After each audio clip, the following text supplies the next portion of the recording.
All right. So this week, I am delighted to be sharing the show with a wonderful fellow Australian astrologer called Vanessa Montgomery, who, amongst many other things, is a Sagittarian. She's about to go off and see the world. She's the astrologer for Glamour USA magazine, which is very glamorous, and also author of multiple books, including Astro Power, which is a simple guide to prediction and destiny for the modern mystic. So we'll get into all that later. But first of all, welcome to the show, Vanessa. And I would love to talk to you about this week's astrology because there are some big things happening. Have you been looking? We've got the new moon and it's conjunct Mercury, I believe. Let me just grab my chart. Conjunct Mercury, which happens to be retrograde, and also opposite Uranus. And plus, we have that very rare alignment between Uranus and Neptune. So what do you have to say about all that? When I have guests on, I often just say, what do you think? So tell me what you think. Let me get to that chart. Yeah, well, the sun and moon and Mercury are all at 28 degrees. So it's bang on, isn't it? Yeah, partile, we call it. Bang on. And opposite, just 1 degree off opposite Uranus. So, you know what we always love to say, expect the unexpected. Yeah. And because it's a new moon, sometimes I think it really does blossom later with that full moon. Sometimes I think, oh, I've expected there to be more of that energy, but then it comes back later with that full moon. So perhaps the seeding now is that expect the unexpected by, 6 months' time on that full moon. So what do you think about how that works out? Do you think we trip over that Uranus straight away, or it sort of builds to expression later? When I look at that new moon, my feeling is that it's going to be fairly explosive. New moon in Scorpio, it's a fixed sign, it's kind of the opposite energy of Uranus, which is this chaotic energy. And I feel like what we're getting now is a chance to really blow something up, to really smash through something, to really change the paradigm, wake up, liberate, become more authentic, dig deep for the Scorpio, go, to what you really, really feel. So let's just say you're involved in a really difficult situation with someone and you just don't know what to do. This is a time to really dig deep, go inside yourself. Scorpio is very good at going way beyond superficialities and come back with something that's going to really smash down whatever barriers have been, stopping you from feeling free. I mean, in your case, Vanessa, maybe this is what it takes for you to just go, bam, I'm out of here. I'm changing my life. You're saying before we hit record, you're thinking about you're about to move house and then you're going to go traveling the world. It's that kind of thing where you can just break free of everything. And I think because Mercury is retrograde at the time of this new moon, we also get that sort of second chances thing. So, in your case, for example, it might be something you've been thinking of doing for ages and ages. And finally, you're going to do it because the retrograde will often bring up things from past retrogrades. But it can also be a little warning because when you've got Uranus being triggered like that, there is always the little caution of just be careful you don't go off half-baked. Don't make too rash a decision. Don't go completely mad. And because of Mercury retrograde, there can be a little bit of confusion. So I would say, for me, this is a really liberating new moon, and I will be using it in my own life to really sort of step through to a new way of being. Obviously, I'll be asking people to have a look at where Scorpio is in their chart, because then you're going to get an idea of, where all this kind of energy and power is really focused for you. It might be your money zone, or it might be your travel zone, or whatever, your work zone, your love zone. But for me, I suppose, comes down to dig deep emotionally, start again, forget about the past, smash through the past, use the past for information as you smash through to the future. It's the end of the year nearly. So, imagine if your life was behind you and it was just represented in glass. Let's say somehow you build a glass statue of your life for the past 12 months and you can just take a baseball bat to it and smash it down if that's what you want to do. So that would be my kind of wild interpretation of that. But then we also have something else which is so rare this week, which is the Uranus Neptune sextile. So what do you reckon about that, Miss Vanessa? Well, I'll say it all is tying into the chart so much generally. Just as an overview, I'll say, I'm looking at this big grand trine. There's almost a kite going on. There's a lot sort of circulating around the chart and, tying everything in. So that is tied into this moon as well, because Neptune and Saturn are conjunct trine the Sun, Moon, Mercury conjunction, that new moon. And in English, for our people who don't know what that means. So there's a grand trine, which is super flowing. It's the most flowing aspect that you can get. So there's just a lot going on. And I feel like it gives us a lot of possibility and a lot of flow. Like, I don't know if people have noticed, it's a really great manifesting time at the moment. So really wish for what you want, not for what you don't want. With that Neptune, we're talking about Neptune, Uranus and Neptune at strength in Pisces, its own home sign. Manifesting, like, what do you want? What really do you want? Are you focusing on what you want, the positive? Where's your mind going? Where's your energy going? What are you picking up on? I think it's extremely sparky, strangely productive energy that they're both retrograde, so it's going back. Like you said before about the retrograde, it's sort of like a second chance. And I wonder what people might be looping back on that they might have skipped over. Last chance to do that. What are you picking up on? Something, Uranus is in Taurus. That's super sparky yet practical. It's Taurus. And yeah, like you're saying, maybe this is the push that I personally might need or other people might need as well, sparking off to the opposition. Because, yeah, there's so much going on. Yeah. That's my thought. Yeah, and I think also with the Uranus-Neptune thing, there's very much a feeling of Uranus is the planet of radical change and sudden turnarounds and breakthroughs and liberation and awakening and authenticity.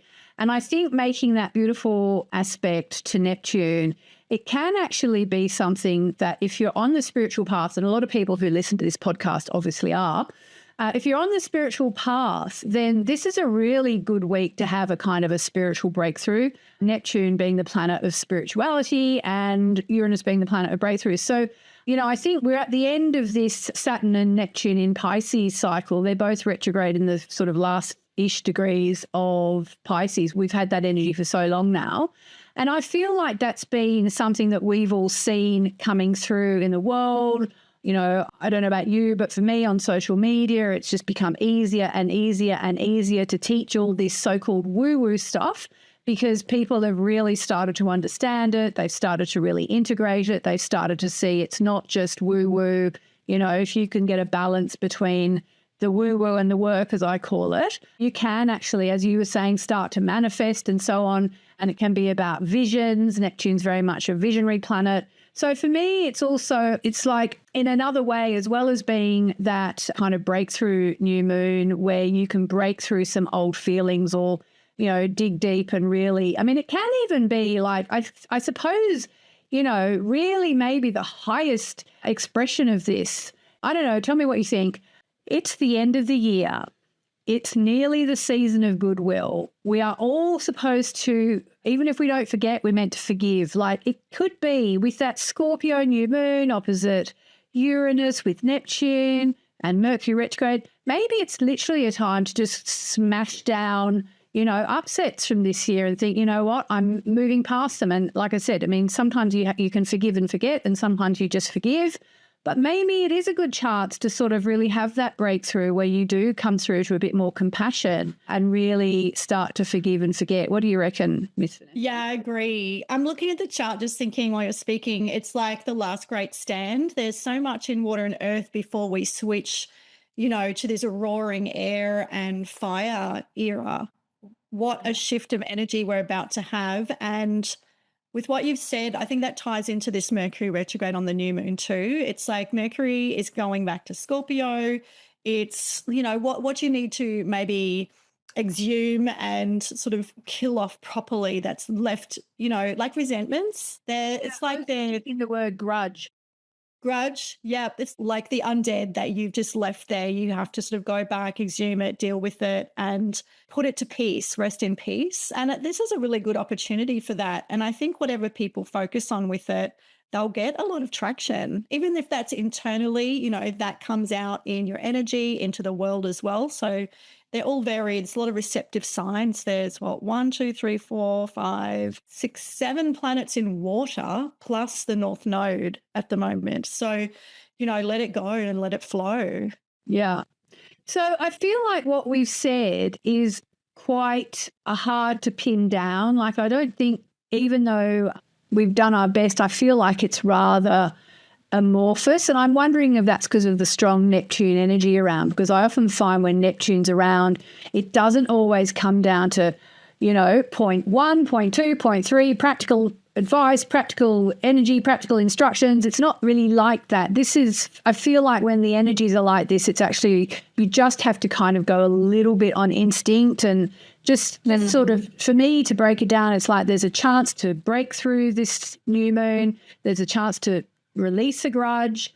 There's a chance to have a breakthrough, and there's a chance to have like a bolt of blue of spirituality that you didn't sort of know was coming into your life. And I think in a way, whenever Neptune's involved, I always think of meditation and chanting, but because we've got that Uranus energy, I'd be thinking online meditation, online chanting. Just get out there and just understand that this energy this week, it's maybe a little bit hard for us to explain in really grounded ways, because I always find when Neptune's triggered, it's just becomes impossible. That's maybe just me, but also Mercury's retrograde.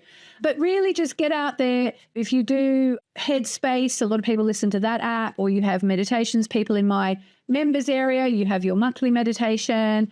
Just get out there and listen to your meditations online. And just maybe if you want to have an aim, if we want to give people an aim for the week based on all this, I suppose release a grudge and see how that gives you a spiritual breakthrough. What do we reckon? Yeah, absolutely. And it'd feel your way, you're saying I feel, and it is all water. So it is about going in and checking with your body and your felt sense, your feelings, let them lead, check in with them. It's funny, I was just randomly watching videos of how to train cats to press buttons that have words on them, like that speak down. I didn't know that. They're amazing. They've got heaps. And, I'm just thinking about that communication with Mercury retrograde, things going into water, like, finding that bridge with oneself and one's own way of tapping into what your feelings are telling you. If you can train a cat, you can train yourself. So perhaps a little bit of that with this one. It's maybe not so apparently logical as a form of intel, like feelings are a different sort of intel, but just as valuable. I would be going that way. Yeah, draw, journal. It's a more perhaps creative expression than just cerebral from the head up. Yeah. So, Vanessa, you describe your astrology as feminist astrology, okay? So that's what I've read. So what does it actually look like in practice? Is it about reclaiming feminine archetypes within astrology, or something else about power and agency? What is it? Do tell. Well, it's more of like a commitment to a feminist lens. So I practice modern psychological humanistic astrology, and I use Placidus house system generally. And I just, I learned astrology in the early 2000s, and, I was learning some of the mythology, Greek mythology, Roman mythology, along with that to explain the archetypes of the planets and the meanings. And so I had to learn what that meant as well, because I wasn't familiar with that. And I'm just sort of, it hasn't sat quite right with me. And, there's this all the gendered side of it all. And I'm thinking, I'm pretty sure I have a son. The son is mine. Whereas, there's people saying, the son is a man in your life, or it represents a man, or this or that. And I'm thinking, no, it definitely is my son. And I've just thought about it a lot through the years. And because we see so much now, we're exposed to so much astrology and people using it and how they're communicating the ideas, I feel like they're really couched in a lot of gendered stereotypes, and I just don't think that's helpful. So I've spent a lot of time just thinking about how can we go back and sort of express these archetypes, behaviors, traits, energies in a way that's more inclusive. And so I apply that to the talks that I do, the books that I write, that's in there. It's all the same solid astrology that we all use. It's just got that spin on it. So to make it basic, there's the sun, there's, well, Venus. I'm pretty sure the guys should have access to Venus and beauty and aesthetics and things like that as well. Be able to cry, the moon, feel their emotions. And yes, it's mother, but it's also the nurturer, things like that, just the way that we talk about it. And so with these last lectures that I put together, I went and looked at more research on when we use gender for things and sort of based in stereotypes. How do people hear that? Do we just know feminine means a thing that we've attributed feminine to, like Venus or nurturing or beauty? Or are we visualizing that's for women and that's not for men? How is that working? And one of the studies I came across had the best title, is called When He Doesn't Mean You. And yeah, all the studies do back up that, we'll see if you say he, or you'll think a guy, or masculine, you'll think that's for male because women have to be feminine, or they are punished for being not feminine, they're being masculine, or what we're seeing as masculine. So what I came to through all of these studies, just to wrap this up, is that the best use approach with all the genders is, because of bias, if you go neutral, people already have that bias in their mind. So if you're talking about something Marsy, they're going to think male or masculine, or see a guy, and therefore if they see you doing that, you're a woman, and they're not kind of going to see it. They're not going to see that in you. There's that bias at work. So you have to be inclusive. You have to say she, he, and I'll add they, she, he, they, or mix it up. That seems to be what the studies say. So that's my approach. Okay. So yeah, into astrology. You're probably, if you say that's doing that, there's probably other people doing it too, though. I think there's some. I mean, what am I exposed to with the algorithm, I suppose? There's definitely people out there doing it. I think the standard mostly is in play, and we all know what that is. But yeah, it's just a way of opening it up. You're not losing the meaning at all. So that's really important, and that's important to me as well. It's just more releasing sort of those gender stereotypes from astrology. And, they're there because where our language and our images for all of this come from was really sexist. There's a reason it is like it is, but I think it's still a useful system if we just tweak it a bit. Okay, amazing. So you've also mentioned a 7th house sun and 7th, 8th house dominance. What do you mean with that? I've never heard of this before. Oh, no, I was just thinking, you're asking what questions I like to chat about. And I thought, well, you've got me here. I personally have loads of planets through the 7th and 8th through Sagittarius. So maybe it's a good opportunity to chat about that. As an astrologer, like on my podcast, one of the things I was trying to do, also another one I was co-hosting, was to get astrologers on and talk about what their strong placements are from their words using an astrological perspective, because I knew they would have thought about it. So I thought, let's talk about that. Oh, I see. So it's really your that's not like who just happen to have lots of planets in 7th and 8th houses. Yeah, and what that perspective is like. So I'll say one thing I hear is I'll look at astrologers that say, when we know their birth chart, we can listen to another layer, which is how they're seeing the world, how they're using the astrology. And so if their first house, sort of a lot of planets in the first house, they're going to be speaking from a different place and perhaps not understand what the view is from the 7th. Sometimes I do hear that. We all understand through the book and experience or observing others through, astrology textbook style. But then we we know from our experience our own positioning. So yeah, that's what I thought, if you have any questions about that. Okay. Actually, what I'd love to do is I'd love to talk to you a little bit about your astrology university workshop or lecture that you're doing, which is all about Leo, because not everybody has seventh and eighth house placements, but everybody has Leo in their chart. So you may not know where it is. It depends on what your rising sign is. Is it a workshop you're calling it, or a seminar? It's a web. I think they just call them in a webinar. So it's like a presentation or a lecture or like a teaching. So It's called Beyond the Lion's Mane, Updating Our Myths of Leo and the Sun. So you were talking a little bit about the Sun before. That's going to be taking place on Saturday, November the 22nd, which will be, let's see, when we go out, that will be, because this will go out on Sunday, the 16th of November. So it'll be the following Saturday. So people will be able to sign up. You were alluding a little bit to the Sun before. What is the lecture about, and how does it relate to what you were talking about before, if at all?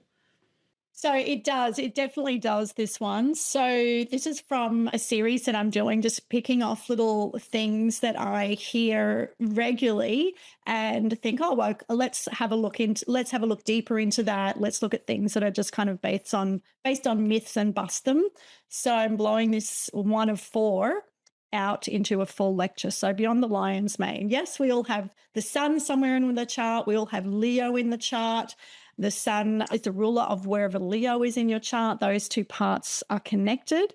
And something I hear a lot about the Sun, like I was mentioning before, it's, a man in your life. It represents a guy, or, the king, the Lion King, and things like that. I'm thinking, I'm not sure how much we are relating to this as women, or if people will see that quality in us, if it's very masculinized in their mind, with bias. So let's have a look deeper. And I look at all these myths of actually the lion, the male lion, because when do we see the lioness? Not so often. And so I've learned so much about lions, and so will you if you come to my talk.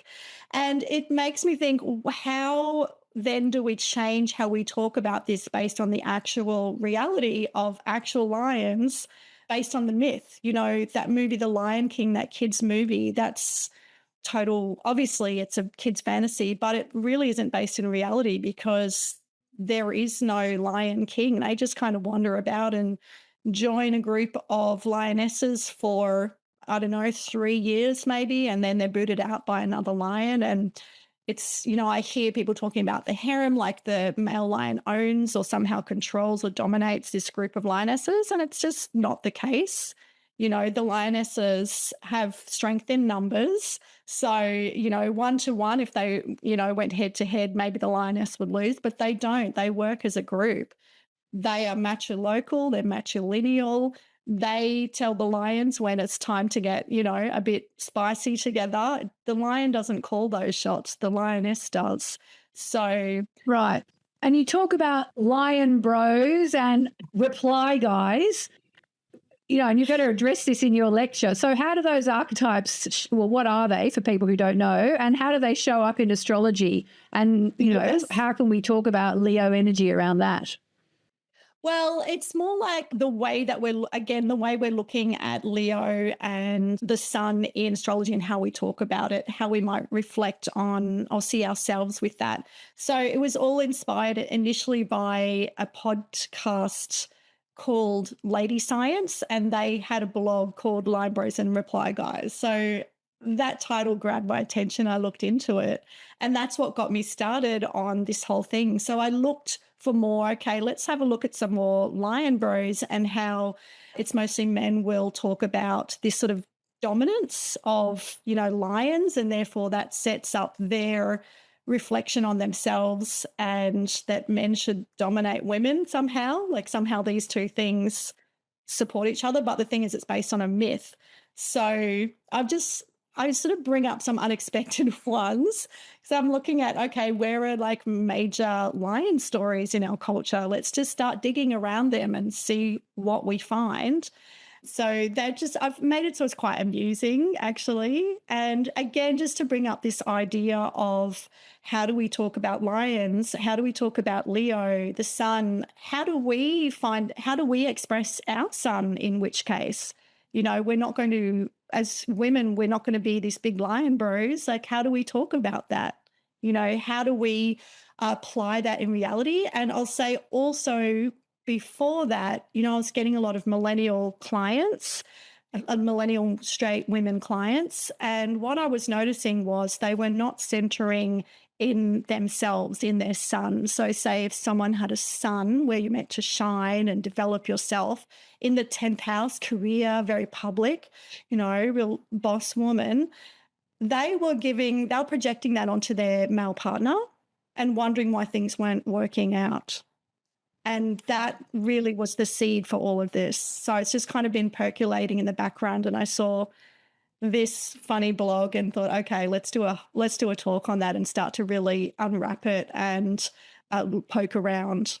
Amazing. And so if people are watching this and they are Leo, is this like especially for them, or are they going to be happy with what you say, or are they going to go away thinking, oh my God, I'm a reply guy or whatever? Like, is it for everyone? Is it better if you're Leo, or is it not as good if you're Leo? Tell us about that. I think Leos would say everything's better if you're a Leo, but I think this is for everyone because it's about the sun and it's about where Leo is in your chart. Of course, Leos are going to absolutely love it, or if you've got Leo rising, Venus in Leo, because there's something amusing about Leo and you can have a laugh. It is a sign of entertainment. So I've really taken that direction.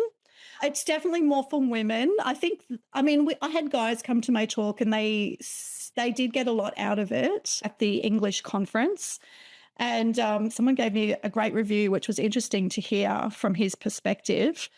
And but yeah, it's for everyone for sure. I think women don't really hear this as much. So it's definitely for you. But, I want to make people feel good. I don't want anyone to feel bad. It's the sun. It's Leo. Let's pump it up. Okay, beautiful. All right. So Vanessa Montgomery, where do people find you online and how do they go to the workshop? I'll put a link in the show notes, but for anyone who's on their phone and they can't see the show notes or whatever, how do they get to you? How do they get to your workshop? Okay, so the workshop is over at astrologyuniversity.com. If you just head over there or add in Beyond the Lion's Mane, Astrology University Beyond the Lion's Mane, you'll find it. And you can find me at astroallstars.com. It's not on my website, so just head straight over to Astrology University. Okay. Fantastic. All right. Well, look, thank you so much, Vanessa. It's been really interesting talking to you. I feel like we only got to the very top layer of it. One day we can dig down a bit further maybe. And good luck with the workshop and thanks for being here. Thanks so much for having me, Yasmin. And it was great to meet you after, I've seen you around with Moonology for years. So this was really lovely. Thank you so much. Excellent. Thank you.